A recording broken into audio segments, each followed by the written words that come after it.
To meet Gaddafi, we had to drive 50 miles across the desert to catch him on one of his periodic journeys. As a Bedouin, he feels the desert is his natural home, and this part of it is where he was brought up. He comes here to stay for a few days and meditate on his political ideas. Colonel Gaddafi is a strange mixture of ideological otherworldliness and toughness. 2 years ago there were 36 executions after one of several coup attempts against him. Many would say there was other blood on his hands. He's been paymaster to the IRA and to the most extreme Palestinian groups. But Western diplomats concede that he's mellowing, and now his attention is on consolidating his plans for the Jamahiriya. I believe all the world will be changed into this kind of political regime, which is Jamahiriya, and the future will be the future of Jamahiriyas in the world. And we only open the era of masses, the era of Jamahiriyas. As the French Revolution established the era of republicans, and we here, we can say Libya now is establishing the era of Jamahiris.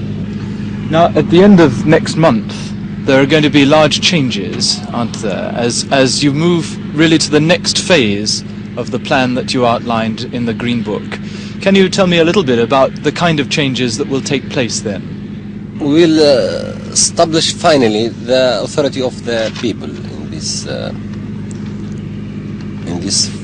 following months, and the leaders of the revolution will lift the authority finally to the people, and the people through the people's congresses and people's committees will form this new state without any representation and without any president, without any leader. But what about Islam in its social role? Will Islam as a religion, as a structure, play the kind of part that it has perhaps played in other Islamic countries? I believe as it is written in Quran and in the Bible also. The social justice is one of the main goals of these religions. As Jesus calls for or called for social justice and equality between all human beings, also Quran calls for this. And as I said, there is no contradiction between political regime Jamahiri also on and the Islam. Also there is no contradictions between socialism and Islam, and there is no contradiction between socialism and Christianity and Jews and so on. Out in the country, where the revolution wants to get more people back to the land, the benefits of the oil money are more evident. The lives of many simple Libyans have been transformed by it. Saeed El Viatori, for instance, has a small farm of 60 acres where 10 years ago he grazed his sheep on desert scrub. There are 400 farmers like Saeed on this cooperative. Half of them had first to be taught to read and write. Saeed was given his farmhouse with livestock and fruit trees plus a tractor free by the government. In fact, the revolution has invested £45,000 in each farmer to get him started. The farmhouses are standard. Farmer Saeed didn't want us to look inside, but we were assured that each house had a sitting room with a visitor's lavatory, 3 other rooms with kitchen and bathroom, and a barn and outhouses for the stock and storage. With the tractor went 25 sheep, 25 laying hens, grapevines and trees, olive, fig, peach and plum. Saeed no doubt was something of a model farmer, but we went there unescorted and were able to see and ask for ourselves. As a desert, the place was known as Death Valley, then changed after reclamation to Valley of the Living, apparently at Colonel Gaddafi's suggestion. It's a project that's very much the apple of his eye, and we heard that he drops in from time to time, alone and incognito, to have tea and a chat with farmers like Saeed. But we also heard of cases where the pioneer farming hadn't been quite so cosy. The joke in Libya is that when they bore for water in such ground, they're afraid of striking oil. The revolution insists that Libya must be self-sufficient in food. Like other OPEC countries, it's changed from a net exporter of food to having to buy it in from abroad. The hope is finally to reclaim 1.5 million acres of desert. But the revolution's not gone all Colonel Gaddafi's way, and letting the people decide has sometimes meant that the peasants have told him that they preferred things the way they were. Reclamation and irrigation, they both owe something to the ideas developed on the kibbutzim in Israel.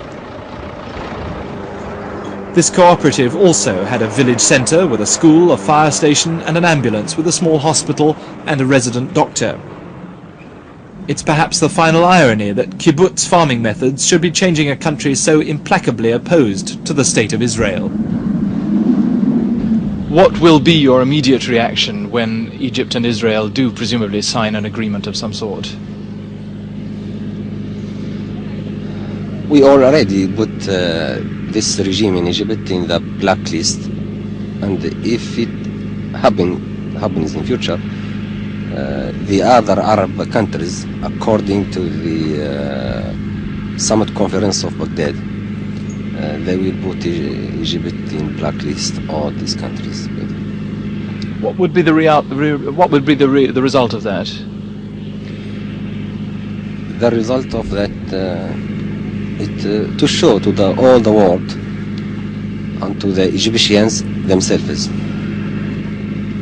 this why is only the why of Sadat, and it is the why of Khiyana. Treason, the way of treason. What are your views on what's happening in Iran at the moment? It is the people's revolution, and it is right thing is being done in Iran against this